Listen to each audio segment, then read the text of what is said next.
Assalamualaikum warahmatullahi wabarakatuh. Perkenalkan, saya Rizky Agung Nugroho dari Universitas Haloleo dari jurusan Manajemen, Fakultas Ekonomi dan Bisnis dengan NIM B1B1 19193. Pada kesempatan kali ini, saya akan membawakan satu materi dari mata kuliah Perencanaan Sumber Daya Manusia.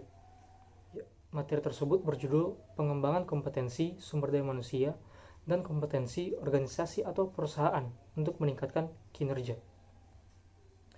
Yang pertama ada kompetensi sumber daya manusia individu. Kompetensi sumber daya manusia individu terbagi menjadi 14 kategori. Pertama, ada integritas dan kejujuran. Integritas adalah konsep yang menggambarkan bentuk kecerdasan manusia yang paling tinggi. Integritas mencakup lebih dari kejujuran. Kejujuran mengatakan kebenaran, dengan kata lain menyesuaikan kata dengan realitas. Sedangkan integritas menyesuaikan realitas, dengan kata lain memenuhi janji dan harapan. Yang kedua ada kendali diri dan kesadaran diri. Kendali diri adalah kompetensi yang terkait dengan efektivitas personal, kemampuan untuk selalu menjaga, mengontrol emosi agar selalu berada dalam tujuan yang positif, yang dikehendaki individu dan organisasi. Kompetensi kendali diri akan membentuk sikap, tidak mudah tersinggung, menolak godaan, selalu tenang dalam berbagai kondisi, memiliki dan menemukan penyaluran stres yang positif, dan menanggapi permasalahan secara konstruksi bahkan di bawah situasi stres. Yang ketiga ada pengembangan diri. Pengembangan diri adalah kompetensi yang dengannya orang menunjukkan keinginan untuk tumbuh, belajar, dan berkembang terus-menerus. Keinginan untuk tumbuh dan berkembang merupakan dorongan internal yang mendorong seseorang selalu belajar, menambah pengetahuan, dan ingin lebih baik dari kondisi sebelumnya. Yang keempat ada orientasi berprestasi. Orang yang memiliki orientasi prestasi tinggi akan memiliki kinerja sebagai berikut. Yang pertama, bekerja untuk memenuhi standar kinerja yang ditetapkan manajemen. Kedua, menetapkan tujuan menantang bagi diri dan orang lain, serta bertindak untuk mencapainya. Yang ketiga, melakukan analisis biaya manfaat. Yang keempat, mengambil resiko kewirausahaan yang diperhitungkan. Yang kelima, kompetensi orientasi berprestasi mencakup orientasi hasil, orientasi efisiensi, perhatian standar kualitas, berfokus perbaikan, entrepreneurship, optimalisasi penggunaan sumber. Yang keenam, perhatian terhadap kualitas merupakan salah satu kompetensi orientasi berprestasi. Selanjutnya, ada keyakinan diri. Kepercayaan diri merupakan perasaan positif dan kuat tentang harga diri. Orang yang memiliki kepercayaan diri kuat akan memiliki sikap bertindak atas dasar keputusan, kendati pun tidak disetujui orang lain. Yang kedua, menampilkan dirinya dengan cara mengesankan dan kuat. Ketiga, menyatakan atau menunjukkan kepercayaan dalam penilaian atau kemampuannya. Yang keempat, menyatakan posisinya secara jelas dan penuh percaya diri dalam konflik dengan atasan. Kelima, mengambil tanggung jawab pribadi terhadap kesalahan, kegagalan, dan kelemahan. Keenam, belajar dari kesalahan, menganalisis kinerja sendiri, dan memahami kegagalan untuk menyempurnakan kinerja mendatang.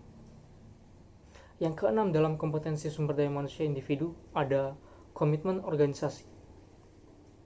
Komitmen organisasi mencakup kepercayaan kuat terhadap tujuan dan nilai organisasi, kemauan kuat atau sungguh-sungguh terhadap kepentingan organisasi, dan keinginan kuat untuk terus-menerus menjadi anggota organisasi. Selanjutnya ada kreatif dan inovasi.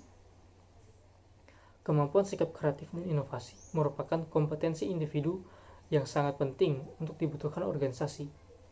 Orang kreatif memiliki ciri sebagai berikut: nilai-nilai intelektual dan artistik, ketertarikan pada kompleksitas, kepedulian pada pekerjaan dan pencapaian, ketekunan, pemikiran mandiri, toleransi terhadap ambiguitas, otonom, percaya diri, dan kesiapan mengambil risiko. Kompetensi sumber daya manusia yang selanjutnya adalah kemampuan kognitif. Kemampuan kognitif terbagi menjadi dua. Yang pertama, kemampuan untuk berpikir analitik. Kompetensi dalam hal cara menyelesaikan, memilah, dan membandingkan berbagi situasi secara sistematis menggunakan logika berpikir, mengetahui alasan sistematis, dan menganalisis serta menyelesaikan masalah secara cepat. Yang kedua, kemampuan berpikir konseptual merupakan kemampuan memahami situasi permasalahan dengan menggabungkan bagian secara bersama, melihat gambaran secara garis besar, dan mengidentifikasi pola atau hubungan antara situasi kompleks. Selanjutnya dalam kompetensi sumber daya manusia individu adalah kemampuan mengelola perubahan. Langkah-langkah untuk melakukan perubahan organisasi adalah sebagai berikut. 1.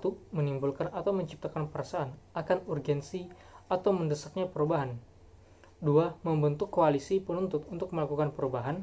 3. Pengembangan visi dan strategi perubahan. 4. Mengkomunikasikan visi perubahan. 5.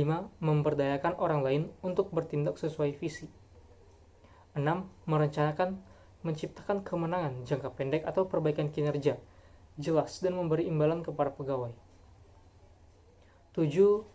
Mengkonsolidasikan perbaikan untuk menghasilkan perubahan yang lebih baik. Dan terakhir, mengembangkan pendekatan baru dalam budaya. Selanjutnya, dalam kompetensi sumber daya individu adalah orientasi pelayanan.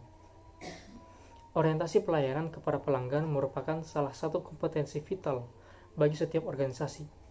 Membangun kepuasan pelanggan merupakan hal dalam menjaga keberlangsungan organisasi. Kategori selanjutnya dalam kompetensi sumber daya manusia individu adalah kepemimpinan. Kepemimpinan merupakan salah satu dimensi kompetensi yang sangat menentukan terhadap kinerja atau keberhasilan organisasi.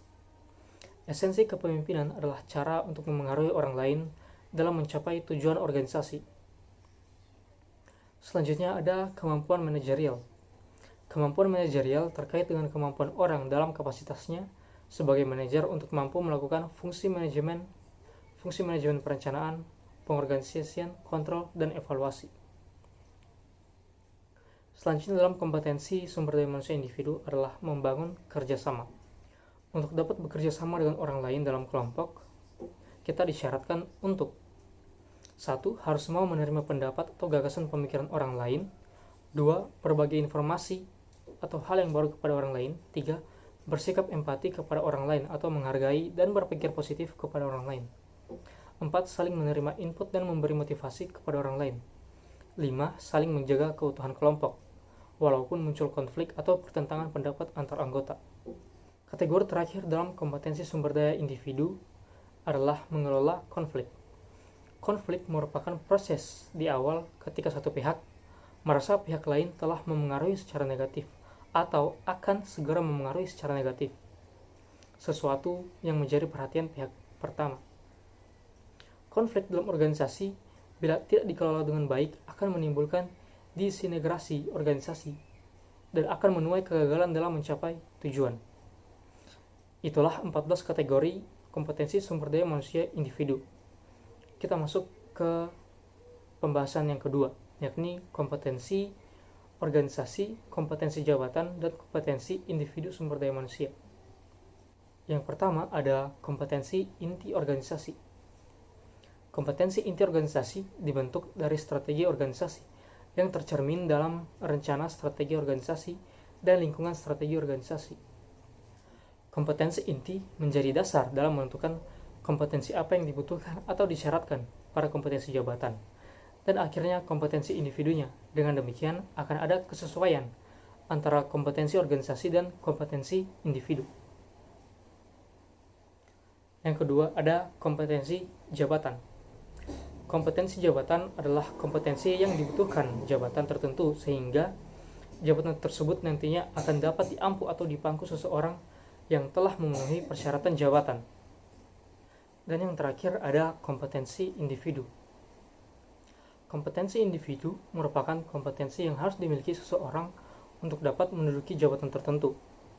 Nah, untuk dapat menduduki jabatan tertentu, individu harus memiliki kompetensi sesuai persyaratan kompetensi jabatan, sehingga ada kesesuaian antara kompetensi jabatan dan kompetensi individu. Sekian dari materi yang berjudul pengembangan kompetensi sumber daya manusia dan kompetensi organisasi atau perusahaan untuk meningkatkan kinerja yang telah saya bawakan barusan. Jika ada tutur kata atau kesalahan, Mohon untuk dikritik agar saya bisa menjadi lebih baik ke depannya. Assalamualaikum warahmatullahi wabarakatuh.